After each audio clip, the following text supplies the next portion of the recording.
little bit more coffee and be right back before we start. And did you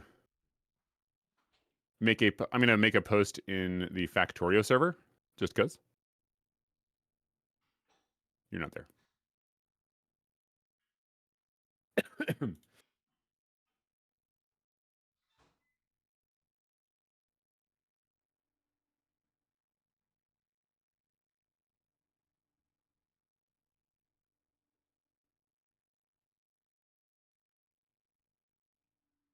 Alrighty. So hello out there. I think we might be live. I am not 100% certain. I think we are. So I'm going to fill the airwaves by talking with my dulcet tones. I'm going to nudge the camera over this way so that I'm somewhat centered-ish. Like the rule of thirds, does that apply here? Should I just be in the middle of the frame? Should I be off to one side? I don't know. Good times. So the factory may in fact grow. I have it on good authority that this is a distinct possibility. Let's go ahead and grab the linky-doo here. Oh boy, I'm getting an advertisement. Hello, whoever you are. Goodbye. All right. And I am going to preload that so that when it is time for it to go, it will do. Excuse me. Good morning, everyone, and welcome along to the stream. He is currently getting a cup of coffee. If you weren't here for him saying that. All right, we're back. Oh, he's back. Okay. I have a thing loaded in the Factorio main server in order to let them know that.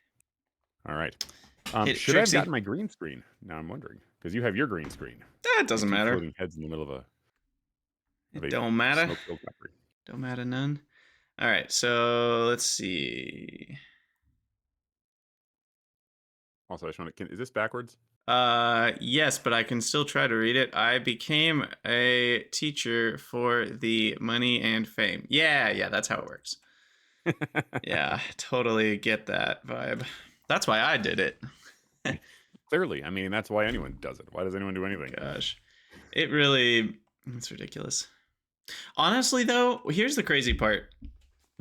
Is that I would have kept doing teaching if the job had been better, not if it had paid me more. I mean, that would have helped. Yeah. Of course, if they had paid me twice as much, I might have stuck around in the crappy job longer. But it's like, I don't need you to necessarily pay me more. But if you're not going to pay me that much, don't expect me to work more than 40 hours a week. And don't turn me into this combo childcare actual teacher, have to also write 15 different differentiated lesson plans for all types of learners at the same time, even though you only give me one prep period for 3 different math classes. Like, you can't do all that to someone that you only pay 40 grand a year, right? Like, it just doesn't work out. Big bucks. I was getting less than that in Illinois. Well, this was more recently, and this was, actually in a pretty high median starting wage place. But, like, that's still, it's ridiculous. It's like, okay, look, if you're only going to pay someone that much, you got to give them a better work-life balance, you know? It's ridiculous. Indeed. Like, you can make that much working at McDonald's where you don't take work home with you. You don't have to grade anybody's homework when you work at McDonald's. You don't go home and have a stack of tests in front of you that you grade and you wonder, what did I do? What did I do wrong? Yeah, when all the kids are failing your tests and you're like, I know I taught this well. It crushes you on the inside. Oh, man. Be that as it may. All right, so we are here. We are ready for a podcast. Yes, so we have hello, Dang Wiggums, and hello, Sir Puck. I will be coughing away from the mic every now and again because that never stops being a thing. That is fine. You're allowed to cough. Yay. All right. Well, are you ready to start the cast? Indeed, I am. Indubitably. All right, let's do it. Hello, everyone, and welcome to The Factory Must Grow, episode 33. Joining us on the line today from wherever he may be is Galdoc. How are you doing today, Galdoc? I'm stuck on novice. I'm good. How are you? You're still on novice, haven't made it off with the rocket? I'm doing well. I've got some coffee, and we are here and excited to chat about some interesting Factorio things. Today, we've got a good question. Are you good at Factorio, Galdoc? That depends on what you mean by good. Exactly. Yeah. I mean, because it's such a simple question, but what does it actually mean? And we're gonna dive today into the good of Factorio, the good, the bad, and the ugly. No, I mean the ugly is more about how you build your base than anything. But we'll start with the mod spotlight as usual, and we'll get into chatting about the what does it actually mean to be good at Factorio, because it's a lot more complicated than it is with some other games. So as usual, before we start, I want to thank the show's patrons. This show is possible because of you, the listeners. Without you, there would be no reason to make a podcast. So thank you for being here and listening. And if you want to support the cast, you can head over to patreon.com/Krydax. And I want to shout out a couple new patrons since the last podcast. We've got Cosbot and Batuhan D. Thank you very much for becoming patrons and supporting the channel. So today's mod spotlight is a really cool one that I just recently added in to my Pyanodons playthrough. I had planned to add it for a while, but I had forgotten to. It's one that I used a long time ago in my Bob's Angels Omni run. It's called Logistic Network Channels. What's that? Sorry, I'm looking it up right now because this. Oh, yeah. It's a good one. So it's by someone named Sarah's Ward. It was made over 5 years ago, and it only has like 4,000 downloads, which I think is criminal. And what it does is a really unique function where it allows you to drag and drop and change the force. And by force, that's like team. That's what Factorio calls its teams. And basically, you can change the team of a set of roboports and requester chests and provider chests and things like that to a different team. And what that actually does in terms of gameplay implementation is it means they will not talk to each other.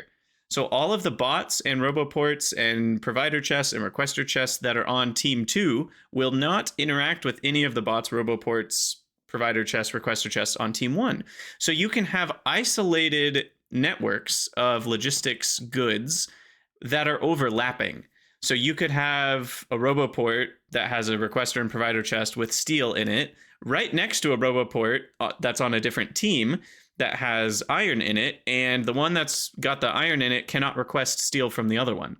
So the way this is really useful is you can allow yourself to do a global construction network without needing to do necessarily a global logistics network. And because I like my construction to basically be able to be across the whole map. Like, I don't want to have, buffer chests requesting, at least in something like Pyanodons, it's not really feasible. And it's not easy. I think if you were to read the requests from but we still can't do the thing where you're reading the ghost requests, at least not without another mod. I don't know if there's a mod that does that. But regardless, it's a really helpful mod, especially for people that use train city blocks, because what it allows you to do is you can create a sub network for each city block where you deliver the goods via train to that place, and then you can load them all into provider chests, and then you can have logistics bots only in that city block moving those items to those assemblers, but then they won't accidentally bring something across the map because you need iron in 2 different places and you happen to run out of iron in one of them. So pretty sweet. Yeah, this is huge because I've never streamed doing a city block base. I've only tried it one time. And for me, the way I ended up having to design it, and it didn't work because it was just too big, I essentially made each city block the exact size of whatever the logistics network was, plus 1. And I feel like that's really common for exactly this reason. But this is huge. I mean, I would have loved to have had this around. I didn't even know this was a thing. I feel like it's maybe one of the problems is that it has been updated 6 months ago. Okay. So it is good for 2.0. All right. Yeah, I don't know. I feel like this is something that has a lot more utility than the screenshots give it credit for. But... Exactly. Yeah, and I think a lot of people would even use it in vanilla Factorio, especially for small bases like Fulgora or something, where your roboports are going to overlap whether you like it or not. And you might want 2 different sub networks of bots going on, and you just can't do that in vanilla Factorio. It's even worse in things like Bob's mods because the better tier roboports get bigger in terms of their radius that they connect. So you can't keep them from connecting even if you wanted to, because you'd have to make the city blocks stupid big before you could keep them from Yeah. connecting. And then you can't put roboports on the edge of your city block where you want them to be to help the bots recharge. And so this just alleviates all of that. You know, if It you've also got means that two, if they like try to fly across the oil ocean and you don't want that, exactly, you could prevent that that. was it's like this is So great. yeah, logistic network channels, very useful. Highly recommend it if you're wanting to create sub networks of bots. It does have a couple quirks, like when you change the team of certain buildings, it's obviously an allied team, so none of your turrets aren't going to shoot your own buildings or something. But you can't quick replace the buildings, and you can't. There are certain things you just can't do with the other team's stuff. So sometimes it can be a little finicky, like blueprint building and stuff doesn't work quite as well. But overall, once you get it set up, it's super handy, and I'm already using it in my Pi run, so highly recommend it. Yeah, I got nothing else to say. This sounds huge. Like I never get to play Factorio. But like I would, if I the next time I do, this is going to go in my quality of life suite. So, wow, that's great. Yeah, it's really handy, and it's one of those things that I think part of why it has less downloads is because it's not quite as like it is a little bit niche. A lot of players' bases just don't need it. They want a global logistics and a global construction network. This mod would have no purpose. But I think a lot of players are advanced enough, especially with mod packs, that this is a really useful mod. And I think it's just under known. So anyway, yeah, I feel like all I that could to say, utilize this mod to sort of construct a planet challenge. Like I could make a Ooh. planet for which you would have to use something like this, because otherwise, like all sorts of chaos would happen. So I'm getting ideas. This is terrible. I'm so sorry, everyone. Ideas are good. So, on to the main topic. Are you good at Factorio? If I say that, what's the first thought that pops into your head, Galdoc? An anecdote: when you ask a kid, is 5 a big number? Some kids will say yes, some kids will say no. The smart ones will go, compared to what? And so it's sort of like I have an idea personally what I would think a good player is. That means they're able to interface with the game. They can click through quickly. They don't have to sit there and like hunt all the pieces down that they're trying to do. They can get into flow and can actually do stuff, and have some ability to actually succeed at the things they try to do. So, like if you try to launch a rocket, you can get there. Whatever. For me, that's my take on it. But I have a lot of thoughts on this, and I don't want to get too far ahead. Yeah, no, it's a really interesting question, and I've been around the Factorio community for a long time now, and it's always really interesting to see, for lack of a better, more socially acceptable term, people, measuring how good they are against each other on the internet is always a fun time, and it happens with Factorio too. And it's the height of human discourse. It's literally the thing we use to be social with one another. Exactly. So people like to feel like they're good at things. So that's where the boasting comes in. And then people like to put other people down because it makes them feel better about themselves, and that's where the flaming comes in. And both of those show up with Factorio. It's a pretty healthy community overall compared to others. I think part of that's just because the gameplay invites people who are a bit more critically thinking than some other games, and maybe a little bit older too. I think the average age of Factorio players is probably a little bit higher than something like Minecraft or Fortnite, so that helps. But all that to say, when he started, I just want to point that out. What's that? I said my son was 7 when he started. Just wanted to point that out. Yeah, there are young players, but I think the average player is older. Yeah. And all that to say, I think it's really interesting to see people talking about, like, oh, I wish I was as good as that. I'll see comments on, the subreddit. Someone will post a really big base or a really magnificent bunch of straight lines of belts, or it's 15 belts full of iron or something. And people be like, goals, or I wish I could play like that, or I wish I could play that clean. And it's just interesting because there's some amount, in that case, the player's putting themselves down. Rather, they're not like flaming someone else, but they're just saying like, I'm not very good. So go ahead. I was gonna say, so like the way I kind of look at this. There's two major categories of measuring if you're good at this, and one of them is your sort of internal criteria.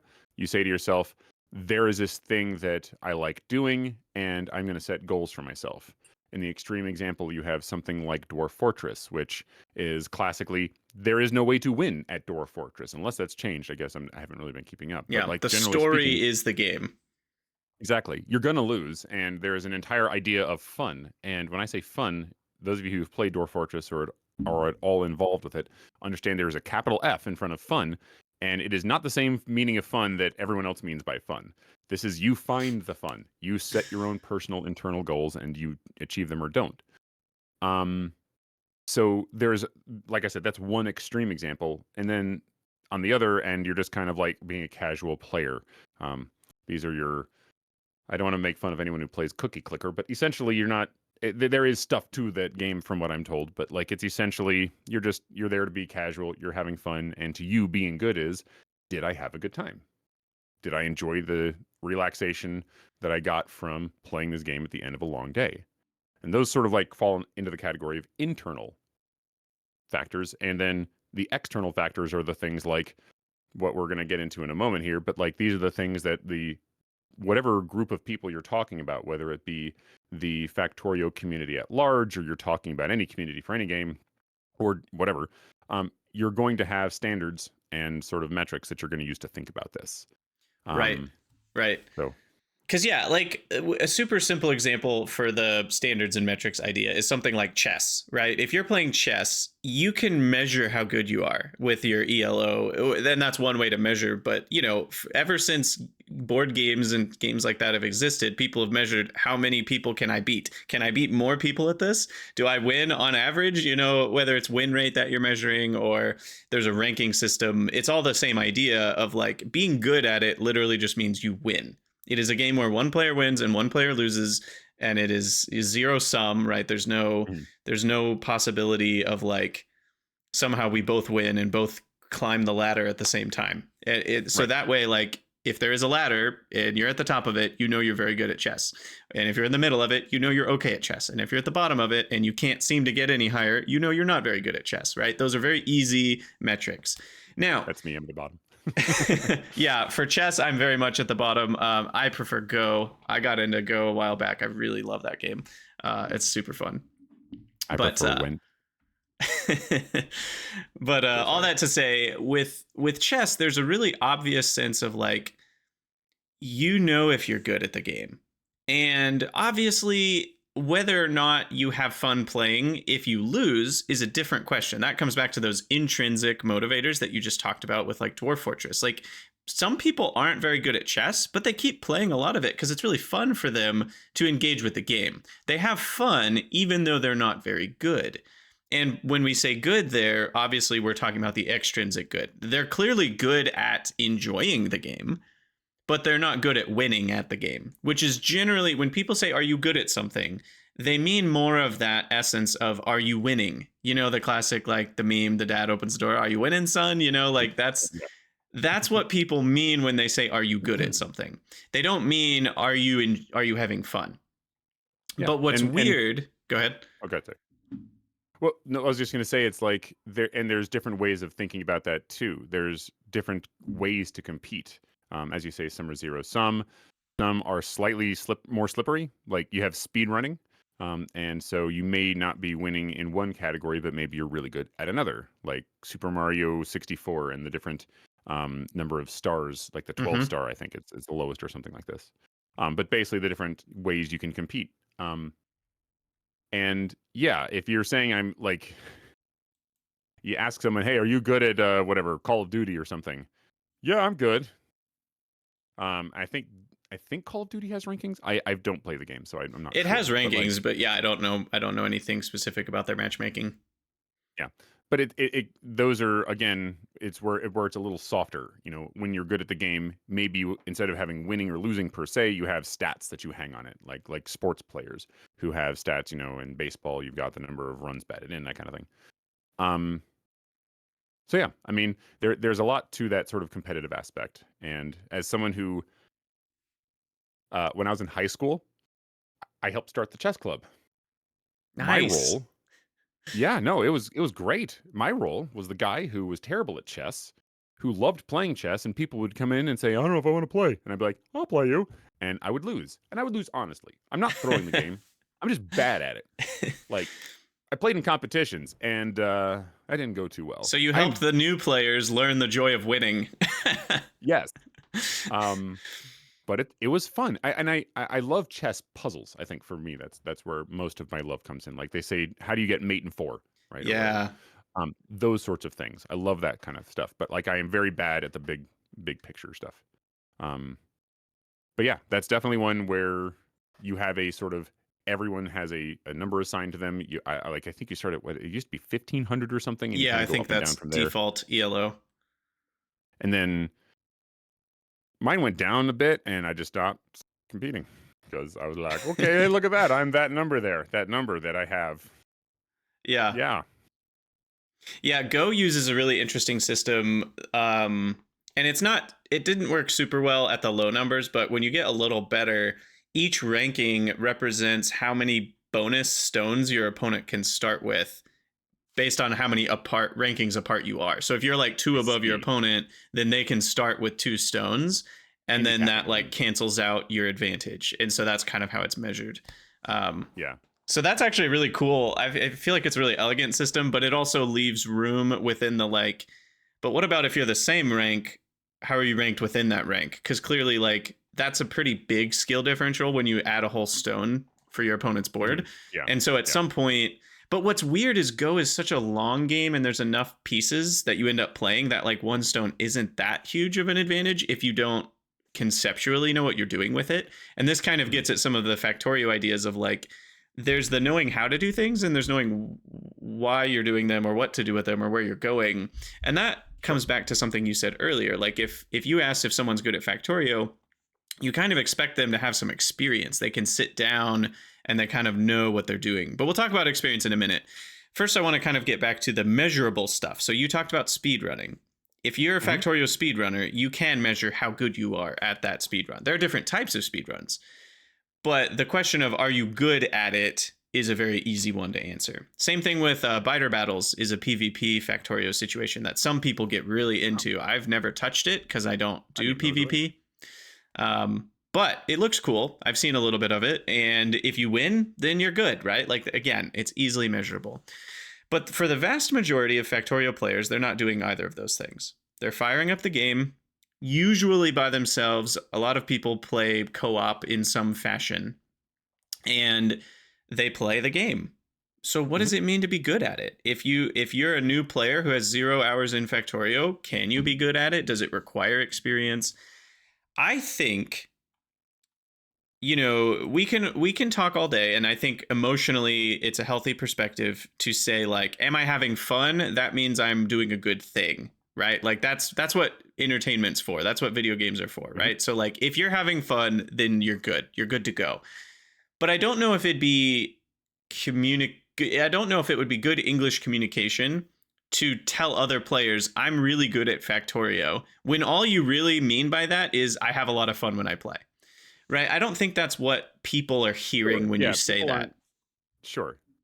And I think that like to a certain extent, the way I like to think about this is essentially what's the context. Right. So if the context is I'm playing Pyanodons, being good at Pyanodons um, would mean to a certain extent that you have tenacity. And I'm not saying that to like downplay anything. I'm saying that like to beat Pyanodons, you must be tenacious. You must Yes. continue to do this thing. And so that looks different, say, than if I'm trying to beat Space Age, where Space Age might be I can scale up huge, or whatever it happens to look like, right? There's something that you could say I'm going with the speedruns and things like this, but like outside of the context of speedruns, it's playing the game. Um, so saying I'm good at it, typically there's some kind of implied context based on whatever it is exactly that you're doing with the game at that time, and people would be more or less justified in holding those views or expressing them in that particular way. I mean, you know, generally people who are casual at a game and are just playing to have fun, they don't describe themselves as being quote unquote good at the game. They Right. usually say, I enjoy playing the game. right? They're Totally. just used different. In fact, and with Factorio, I mean, you'll see posts or comments like this on the Reddit and the Discord all the time of like, I'm terrible at it, but I'm totally addicted, and it's like, so they're measuring something. When they say they're bad at it, what are they measuring? And so, with Factorio, it's interesting because there's no competition inherently in the game other than like there is progress in the tech tree. There's not dying to biters. If you're constantly dying to biters, that kind of would make you feel like you're not very good at it, right? But the default settings are pretty easy. I think most people can survive in most cases. I believe narratively you would say it's man versus environment, although in this case it's engineer versus environment. Yeah, EVE instead of PVE. but yeah, all that to say, like Factorio is a sandbox game, kind of like the Dwarf Fortress thing you're talking about. There's a lot of you make your own fun, but there's also a lot of predefined challenges. The predefined tech tree is already there. What recipes do buildings make is already there. Like you are locked in. Everybody has to make green circuits. If you never make green circuits in Factorio, you're not even really playing the game, right? Like, so green circuits are a must. So some people would argue, I'm good at making green circuits. And other people would say, oh, here's a good green circuit build. Or some people might post, what is a good green circuit blueprint to use? Things like that. Well, what makes a green circuit build better than another one? Right? What are the different... I do know one person you can ask. Who's that? Their name is Zach. And they made an entire genre of games. Oh, are you talking about the Zachtronics games? That's exactly what I'm talking about. Yeah, well, that's a slightly different topic. But Zach is back, by the way. They're making a new game. Really? Yeah, they like retired and then came back just a couple years later, apparently. Because it was only like a year or two ago. This is totally a tangent, but it was only a couple years ago they came out with that game that was like the 40 games in one or whatever. Yep. And then they said this is the last one. And they're already back and doing something else under a different name. But anyway, all that to say, what about a green circuit build makes it better than another one? Is it that it makes more green circuits per second? Is it that the ratios are better? Is it that it's more compact in terms of space and you use the smallest, you're getting the most green circuits per second from a certain footprint, like per square meter, how many green circuits are you getting per second? Is it that it has just a cleaner look? Like are all the lines nice and straight? Is it that it's tileable so that you can paste more of them if you need more green circuits later? Is it that it's actually easy and quick to build so that you can get it sooner in the game because it uses less buildings and less belts overall, and you do some direct inserting, but then it's not scalable later? All of these could be good things. So I think what's interesting is that there's not just one measure of good, but they all, on each axis, there is some sort of still objective measurement, right? It's like on the axis of, does it look clean? I think people have different opinions on what looks clean. So this one is maybe on the more subjective end, but there's still some amount of objectivity. Like if it's full spaghetti, then you have to be someone that actually prefers spaghetti for you to think it's a good build, right? And a lot of people tend to think that the nice straight belt lines look nice. That tends to be how most people feel about it. That's not a right or wrong, but that is just, I think on average, people like the straight belts and like nice, neat rows of assemblers and nice, neat rows of beacons and things like that. Just like with items per second, everybody agrees that if you can fit more items per second in the same amount of space, all other variables equal, like let's say it still looks the same amount of clean and it still is the same amount of easy to build and the same amount of tileable, those sorts of things, then that's a better build, right? Like I think most people would agree, like, yeah, if you can do the same amount of work in a smaller amount of space, that is better. All other things equal. So for me, the way I tend to approach this type of question is I ask, does the build, whether it's green circuits or whatever, fit with the task it's being asked to do? And that for me is the first criteria. And when I say it that way, what I mean is, like, say you're playing on a planet star or whatever that has very limited resources. Efficiency may be your North Star in this case. Other times you're doing a speed run. Speed is your North Star. Right. Other times you're just trying to build something that it doesn't just fit in the space you've allotted to it. It fits in a way that actually dovetails into the thing it supports. For example, you're doing a red circuit build. You want your green circuits to support that, that kind of thing. And so I think some of the things that we've mentioned are, essentially they're not so much metrics as to whether or not it's good, as much as they are, if you didn't clear this bar, you're not good. But in the math world, we call that necessary but not sufficient. As in, Right. um, what all that means is that you need it to be true, but there's probably going to be other things, and that's when you get into sort of the thing you were mentioning earlier about productivity, speed, and space. These are the sort of axes on which you would measure these things. It's not Exactly. wildly unlike coding, fast, effective, cheap. And there's other things, extensible and other positive characteristics you can give code. But generally speaking, you have some number of things that you're looking to do with a particular bit of code that you write. And, it is a mark of someone who is wise, who can make code that fits that particular moment. If you're building a proof of concept, you're going to move fast and you don't care about extensibility.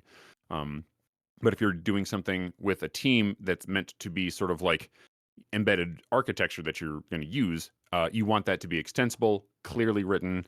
And then when you start getting past there, that's when you start coming back and looking at things like efficiency and whatever. And it's kind of similar Right. in Factorio as well. You build something that gets the job done for the stage of the game that you're at. And as you get better technologies / as your resource needs change, you go back and maybe you scrap a build or you upgrade a build or you replace it in some way. So a lot of these same things apply here too. Um, Yeah. so yeah, Yeah. So there's like, I've already named, I don't know, 7 or 8 different axes that you can measure a green circuit build on. And certainly you could come up with another dozen or two if you wanted to. I think you start to run out at some point, or they start to blend together. There's only so many things that yeah, are happening with a green circuit build. At some point, you could just start measuring intrinsic things like how much do I like the way that the inserters are aligned with the belts. Yeah, you could come up with random crap, but more or less, there's entities that start with the letter probably I. yeah, there's probably like 10 to 30 different axes you could measure a green circuit build on. And like you're saying, there's an amount of engineering to this of I'm building a thing for a purpose. So does it meet my needs in my base? Is going to make my green circuit build potentially very good, but it doesn't mean it's absolutely good in like Mhm. the measure of all of those things. It might be really ugly, but maybe I don't care about it looking good, and therefore that's not something that I give any weight to. So it's almost like a weighted average. You imagine each of these categories has a weight to it that you, the player, get to kind of create. The game creates some of them for you, right? You need a certain amount of green circuits to do your science. You need a certain amount of green circuits to make red circuits. If you were to make 0.001 green circuits per second, that's not really enough to beat the game within any reasonable amount of time. So there is some amount of like, the player can't make all of the weights themselves, but most of them, I think the player does kind of get to choose. Like, do I care about space Mhm. efficiency? Maybe not. Maybe I just want it to look really good. And if that means the whole thing's going to be 5 tiles wider and 4 tiles longer, I'm okay with that, right? That's not something I'm giving weight to. But I would argue that to some level, the player, we're talking about a green circuit build being good. I would argue for the player to be good, them having a grasp on some of these things. Like, do I even know what I want out of this green circuit factory? Can I even define what I want? Can I then go and make that happen with a build? I think those are more the measures of being good at the game. And that comes back to, the experience piece. Um, you Yeah, that know, that was that wisdom that I was mentioning earlier. exactly. Essentially, Yeah. it's when the right tool for the right job, the right approach for the right problem. Yeah, because I think that, a player who just started Factorio, I don't think you could call them good at the game. I don't think anyone would say they're good at the game, at least if they're reasonable. It's like, yeah, like maybe I've played a different automation game, so I have a frame of reference for what Factorio might be like. But I just started an hour ago. I'm not good at it yet, You mean it's right? not like that movie, The Whiz Kid from the '80s, where he just picks up Exactly. Nintendo games and is amazingly good at Mario 3? What? Yeah, it's not that. I just So dated them. there's some amount of, even though it's a sandbox game with subjective needs, there is some sort of threshold, and I don't know exactly how you would define it well, and it's different for every player, but there is a threshold that you cross at some point as a player where you start thinking, I'm good at this game.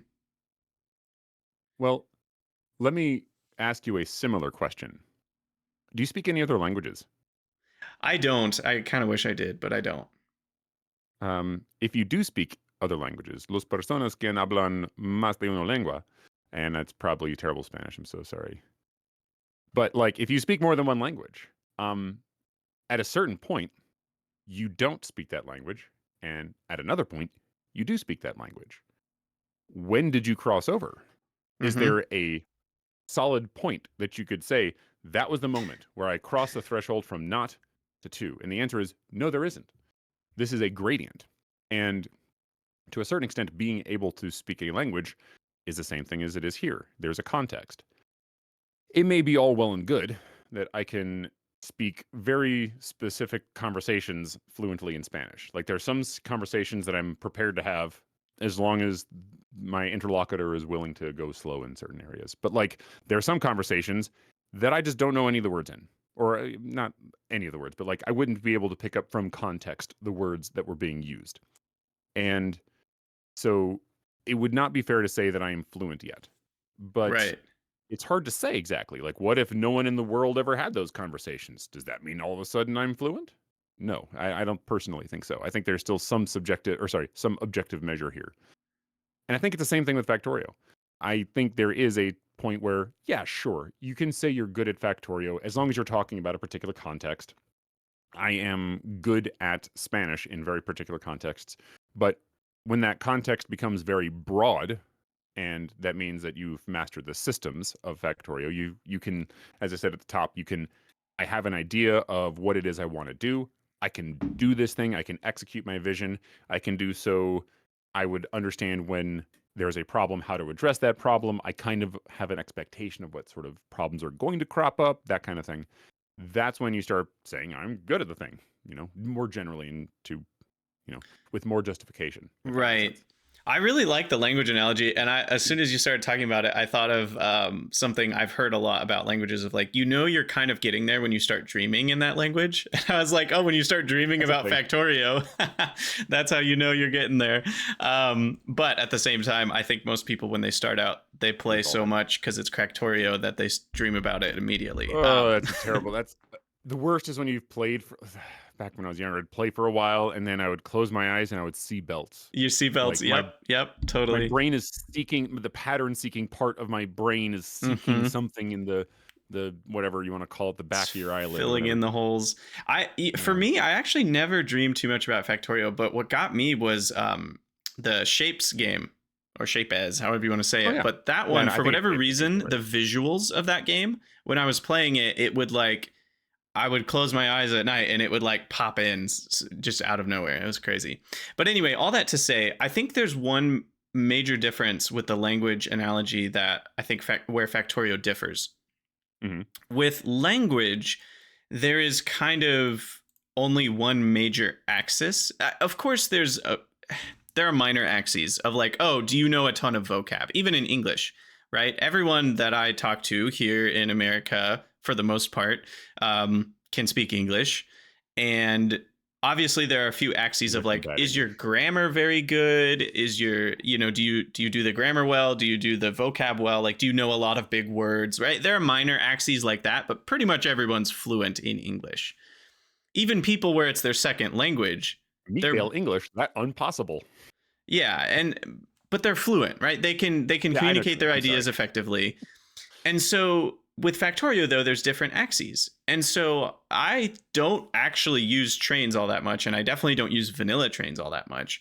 Whereas some players who have only played for maybe 100 hours in the game, they have as much experience with vanilla train schedules as I do, maybe more. So I'm not very good at that. But I have, 2,000 whatever hours in the game, a lot of which with complicated mod packs, a lot of experience with other factory games. I spend a lot of time like brain-elating about it. So like in that sense, like I would say I'm good at Factorio. If someone were to ask just, and I had to pick, I had to make you're right that it's a gradient, but it's a binary word that we use. We don't measure ourselves. Where do we think we are on the gradient? We say we're either good at it or I'm not good yet. Right. I don't And Sort of. I think there is sort of a gradient there too. I mean, you can say I'm great at it. I am Totally, but I fabulous just at it. I just mean that for most people mentally, I think they cross a threshold at some point. And you're correct that we can't exactly measure where that is easily, but I think Sure. people at some point they start waking up just like being fluent, like, and they start saying, "I think I'm good at Factorio." Like if someone were to hold a gun to their head and say, "Are you good at Factorio?" Yes/no. At some point they're going to switch to saying yes, Yeah, and right? it's usually in retrospect. They look back and they say, "Oh Exactly. yeah, no, I actually am good at this." It's like Yeah. being a YouTuber or a podcaster or something. Yeah. You're like, "Oh yeah, And no, some actually, I people got my might chops." switch to saying yes before maybe they should. And some people might switch to saying yes long after they should, right? As far as your own ability to measure these things. But all that to say, there is a yes that happens at some point. And I think that's when you have a grasp on enough of the systems. Because I don't have a mastery of the circuit shenanigans like memory cells and timers and all that. And that's part of being good at Factorio is being able to produce whatever circuit nonsense you need to at a given You watch point. some of my tutorials. I'm just kidding. Sorry, what? Exactly. But like Sorry. some people have spent 5,000 hours playing the game and they've never touched circuits. So do you need to be good at that aspect of Factorio to be good at Factorio? I would argue no, because it's not part of a lot of people's games. But if you were really good at that, I think it would factor into you feeling like you're good at Factorio. It's almost like an optional add-on part of That's the game. I was going to mention that exact thing. It is that it is by design, no, right? Right. Because when they made things like they give you a logistic system at the very beginning of the game that will last you throughout the entire game if you so choose with enough perseverance. Belts, pipes, inserters, that's it. Yeah, at some point it becomes non-UPS performant to do everything that way, but that's more of an engine limitation and your hardware limitation rather than it is a, skill issue per se. I mean, Right. my I don't know exactly how many hundreds of hours I had in when I first learned how to use circuits. And when I did, it was not like there was nothing special here. Like I was using circuits to do very, very basic things. And then but it was because I think I watched a YouTube video about someone using it. And I was like, "Wow, that seems dope. Let me go do that." And it took me forever to get trains down. Like I still very, very much consider it to be a very poorly explained facet of the game, and yet it is so amazing and robustly developed that it always saddens me that it's like so shoddily gone over. But that's almost kind of a different conversation. But my point is that they wanted the bot network, they wanted the logistics network, and they wanted the train network to essentially be add-ons. You don't need them in order to play the game. It's Right. just that now you have depth that if you'd like to go to, you can. If you really, really enjoy this, you can say, you know what? I want to get good at this thing over here, and you can do it. And when you do, you're like, wow, this is amazing. That's a great feeling. And to me, I consider that to just be good game design in general. I mean, that's Totally. literally why they do it that way. Um, but I think that to a certain extent, there is also the, what's it, Dunning-Kruger effect. Mount Stupid, you can see very far, but you Mhm. can't see very deeply. And you're like, yes, I'm very good at this. But again, that comes back to whether or not you're justified in saying you're good or not. But like, I think that, when you get through those three major things, circuits, roboports, and trains, now all of a sudden you can really see and say, oh, well, I kind of have a better idea of what I don't know about this game and have a better sort of understanding of it and say, yeah, I'm good or not. Yeah. Um, And there's but just so many axes and specializations, right? Like it's kind of I'm thinking back to Go, the board game, and some people are really good at the small play where like you're in a quote unquote fight over territory and you're like playing the pieces next to each other, and other people are really good at the grander strategy of like where do I put a versus single strategy. stone when I can play anywhere on the whole board? Where do I put it? What's a helpful spot? And that is a really hard thing to do. And with Chess has Factorio, the same it's thing. yeah, exactly. Yeah. And so all that to say, like, and I have a side note about gatekeeping that I want to get to about this whole, because we're talking about being good and I want to be really Hmm. careful with how we talk about that. But that's a slightly different topic. We'll get to that in a minute. But for right now, I just want to think about like being good at Factorio requires some amount of something, right? Like we talked about. Like if you just started the game an hour ago, you Time. probably yeah, time is a big one. You probably can't say you're good at it. But pretty much experience is the king here. And as long as you have enough experience with enough of the systems, it doesn't have to be all of them. You can avoid trains entirely and still call yourself good at Factorio. But you couldn't say you're good at trains, of course, that wouldn't make sense. But you could certainly say, I'm good at the game. I've beat Space Age 7 times. Like, I know what I'm doing, but I've never touched trains, right? You could totally do that. And that would be valid. You could say, I've never used bots. You could say, I've never used a single circuit in my entire life, and I'm good at the game. You know, you had to have touched a few things to get through the tech tree, like assemblers and belts and inserters, like you said. But even then, within that, what about blueprints? Did you ever use blueprints? People in the Twitch comments have been talking about, what about, you know, are you good at designing blueprints? That's a really interesting topic that you don't have to use, but if you do, it helps you. Are you good at using other people's blueprints? Maybe you're good at fighting biters and you play co-op and you spend most of your time in a tank murdering biters while your friends work on the base. There are all these different aspects. And, you know, obviously I think in this context, we're not totally talking about co-op where you could avoid doing some of the necessary tasks. Like I would say if you only ever played co-op and you only ever killed biters, could you call yourself just generically good at Factorio if you've never even put an assembler together? I think probably not. I think communication wise, that's not what people are going to think you're talking about. So you'd have to be clear. I'm good at killing biters in I was about Factorio. to say that's literally the sentence that I would expect them to say in that scenario. Yeah, because I think when you talk about being good at the game in general, you are talking about the core progress of the game, like building stuff that automates things to move yourself through the tech tree in some fashion. Right. If you're not doing any of that, you're not quite on the same page as other people playing the game or what they talk about when they talk about being good at the game. So I don't know. It's a really interesting topic because you can be good at it and be in a completely different spot than someone else, which is not quite as true with something like chess, right? If I'm really good at chess, I can measure myself against you. But I would say I'm good at Factorio, but I can't measure myself against Dosh Doshington. He's really good at Factorio. That much is clear from the videos he makes. But Yeah. like, he's good at different things than I am. Mhm. And there's no way that we could compete. There's no head-to-head competition where we could measure who's better. You Well, know? I think there's something healthy about that Exactly. because it's so subjective. Like my 9-year-old son would say he is good at Factorio. I love you, kiddo. You only play in creative mode, essentially. Um, and you know what? He has a blast. He Yeah, will sit there and he will be like, "Hey, Dad, look, I spawned a whole bunch of stuff on a space platform. Look what happens," and he blows up. Um, he's having fun. That's all I care about, you know. totally. And so, yeah, I mean, I think it's good to be able to look at something that you enjoy doing and say, you know, give yourself an honest I'm good or bad or whatever at this, and feel pride in that in a sense. I mean, not like super egotistical, like I'm amazing.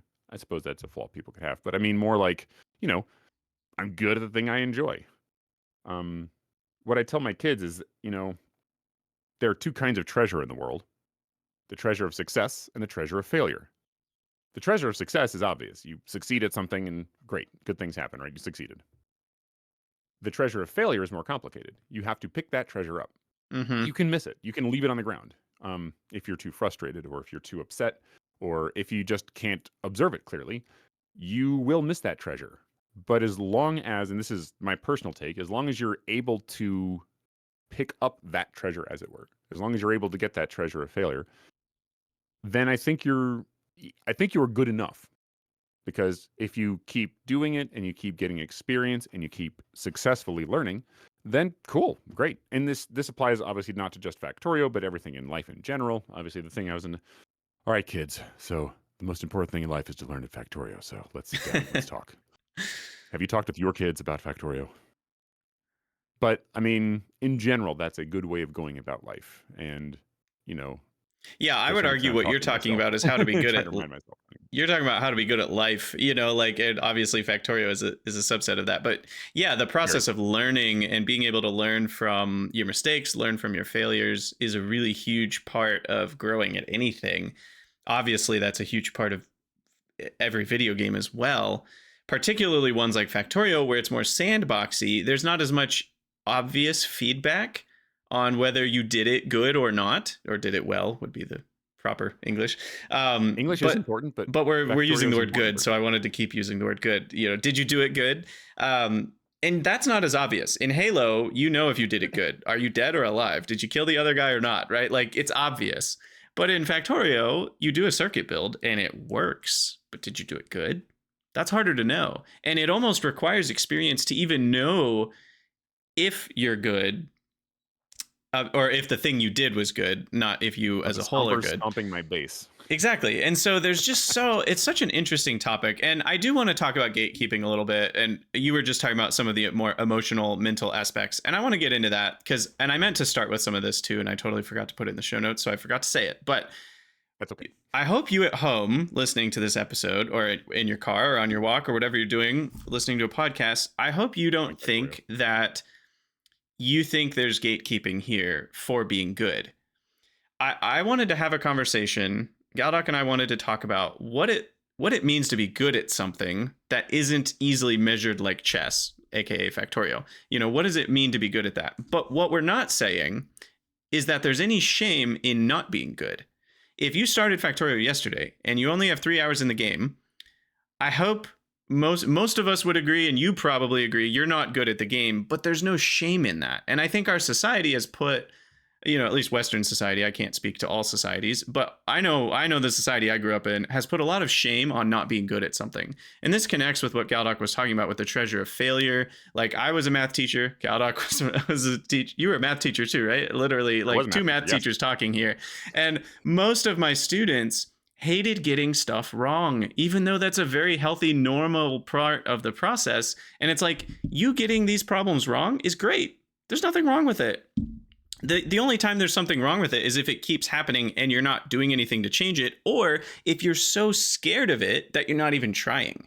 And that's the issue that I would see, is students wouldn't try problems because they didn't know that they knew what to do. It's like, until I have 100% certainty that I can do it right, I don't want to do it at all. And that, I think, is actually the worst approach that our society really supports, because we punish failure and we make people feel stupid for not being good at things. And it's like, no, you're not stupid if you're not good at it. Jake the dog in Adventure Time has one of my favorite sentences. Sucking at something is the first step to being sort of good at something. Yeah. And that's it. Like, so if you suck at Factorio because you just started an hour ago, that's fine. That's good. That's the first step to being sort of good at it. And like, there's no shame in that. And there's nothing bad about the fact that you're not yet good at something because you just started, or even if you've been doing it for a while and you've just been doing it for relaxation. And this is another kind of interesting idea, but like, there are people who have played 500 hours in Factorio that might still say, I'm not very good at it because I'm not really trying. I'm just doing it to relax at night. I just slap random buildings down and see what works. I'm not really trying to like learn how to be better. I'm just doing it almost as like a mind numbing, like relaxation, like, Candy Crush style game. What? It's self-soothing. I mean, they're just literally trying to like chill. Like, some people want to sit down and watch TV. Some people want to play Factorio. Some people want to read a book, Exactly. And so there are people who are like trying to get better at something. And then there are people who are like, I just do this for fun and I'm not really trying to be good at it. And that's okay too. So you might have hardcore gamers out there who absolutely do not give credence to this. And they say those dirty casuals. Those dirty casuals. Yeah. No, if you are a dirty casual, you are welcome in our community if you are a dirty casual. I am a dirty casual, believe it or not, when it comes to actually playing the game. So all that to say, I just don't want people listening to this to feel like we are elitists that are gatekeeping anything. I just wanted to have an interesting, like, conceptual conversation about what it means to be good at something. And obviously, we both have a lot of experience with this game, so we're on one side of the conversation. But I just want people who are on the other side of like, I'm still really new at all this. I don't know much of this. Like, you are an amazing part of the community, and like, you don't need to be good at the game to have fun with the game. You don't need to be good at the game to enjoy the game, which is the whole point of entertainment and video games, is to enjoy yourself. So like, in that sense, you are good at life if you are having fun with Factorio, even if you're bad at Factorio while you're doing it, right? Like, that's all healthy. And I don't And think you need to feel like, I need to be better at this. Like, you don't. I think there's, to a certain extent, a bit of ego in some of this, and it's not a bad thing. Like having pride in the things that you do is not a terrible thing. I think there is a wisdom to coming at certain problems without ego, and I think there are some better ways there. But in your relaxation time, maybe you don't have to be so formal and structured about it. Just say, Exactly. I'm doing this for fun. But like, I think there's a reason that we're afraid of failure, and part of it is shame. In fact, like we don't want, the teacher calls on you in class and you don't know the answer, you look silly or you feel like you're going to look silly. So instead of actually thinking about it, you give sort of a, flippant response or whatever, right? Fine. There are reasons where there are social sort of, benefits and problems to doing certain things like performative. This is what I consider to be like sort of a performative skill. When you're asked to perform something in front of people, that's when shame really tends to be a large factor in what a person is going to do. But like, you're playing a single player game, or you may be playing multiplayer, but oftentimes we're playing single player. You don't have shame shouldn't be a factor. There can be frustration, like you're trying to do something and it's just not working. Certainly, oh, there goes my camera. Sorry for the people who are listening. Um, but like there's a certain expectation we put on ourselves to say, I'm going to be able to solve this problem. And when that expectation isn't met, it's not so much shame that's causing us the distress, it's the fact that we just screwed something up. And that's where I like to come at it with like the perspective of picking up the treasure of failure and trying to learn from it. Yeah. Um, I do want to share a funny anecdote, and this was something from my math days, and I'm sure you'll appreciate. There was a student who, so it was after school. I'm talking with one of my coworkers. He's also a math teacher, and one of his students comes in, and she's really bent out of shape because she just failed a test. She just got the grade back. She had hoped for a good grade. She got a terrible grade. She was just, she needed comforting. But the problem was that she really didn't understand the topic at all. I don't know what the background was in the full details, like whether she'd been doing homework or whatever. I have no idea. Point is that my friend, the math teacher, he's a very positive person. Just, a pleasure to talk to. The problem was he couldn't think of any positive spin on this at all. He was stumped. And so he said the only thing that came to his mind, and he said, well, I mean, look on the bright side. At least it accurately measures what you know.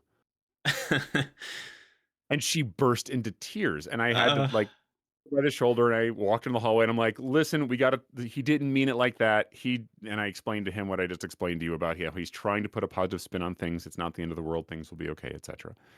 But like, I don't know. I think that, excuse me. I think there's something to giving yourself a bit of forbearance, Hmm. Don't expect much for yourself. But at the same time, on the other hand, you don't want to go too far in that direction. Challenge yourself. If you don't know trains and you'd like to have a bit of an easier time in the end game, learn trains. It'll be good. It takes a bit of a time investment. You got to do things a bit differently, but it'll be a useful tool in your tool bag. Yeah. Just don't feel like you have to. There again, it comes back to that wisdom of what is it that I'm, you know, how am I going to approach the problems that I'm faced with right now? And there is a wisdom to, nah, not right now. And oh no, this is the right time. Being able to figure out which of those two answers is the right one is there's wisdom to that. And I Totally. think that actually goes into whether or not you are good at these things. Well, and I Um, love that because something I didn't talk about earlier is the idea of being good at the meta of Factorio. And we've talked about this a little bit with like being good at life. Do you learn from your failures, that sort of thing. But with Factorio in specific, people experience a lot of burnout because the game mhm, in some ways is a work type game. Like it's mental energy to design, assembler lines and stuff. It's not quite as mindless as some other games. And not that even mindless games use your mind, but they use it in a different way, right? It's like going on a mhm. jog uses your mind in a different way than doing a Sudoku. They're both work, but they're different kinds. And Factorio, in the same way, is a different kind of gaming work than Halo is. And neither one is, I would argue, like less total work, but they're different kinds. And the Factorio kind can Cognitive. be mentally exhausting. And so people experience a lot of burnout with Factorio. They love the game. They kind of want to keep going, but they don't they open the game and there's like, oh my god, there's so much to do. Like I don't want to think about all this. I can't think about all this. I can't hold it all in my head or whatever it is. It's overwhelming, and that leads to this burnout. And it's not the burnout of like I'm not having fun anymore. That's more just like it's a game. You're having less interest. That's fine. But it's the burnout of like I can't do it all. It's too much. And I actually think my biggest level up in Factorio skill was actually fairly recently in life. It was probably the last year or two. I've really started to learn how to play the game and not get as burnt out. And my current Pyanodon series, has kind of been almost titled in some ways the Zen Garden playthrough. And a lot of players have started playing with that Zen Garden approach. And it was not coined by me, it was coined by not Melon when he was talking about Pi Dev stuff. He was like, that's how I want players to see it. Or I want players to see it as a Zen Garden approach. You don't need to beat it. It might take you 1,500 hours to beat. Just go tend to the garden. You just enjoy your time in this beautiful little Zen garden. You tend to it and you enjoy the process. And obviously that's a life lesson, to enjoy the process and not the destination. And hope you finish your playthrough before they drop a major update that breaks half your base. Or that, exactly. But I think for me, the biggest level up in skill was actually my skill to be able to play the game and have fun, which is obviously a meta skill and kind of in a way it's a life skill. But I think for Factorio in specific, it shows up for a lot of players. Their ability to like not get burnt out or get burnt out quickly. I actually think that is a skill that, because it happens to so many Factorio players, even though it's not about the game itself, I think that how do you apply those life lessons to Factorio specifically is a pretty important one for Factorio. And for me, I think it's made the biggest difference in how I've been able to enjoy my Pyanodons run, even, is how I'm approaching it mentally.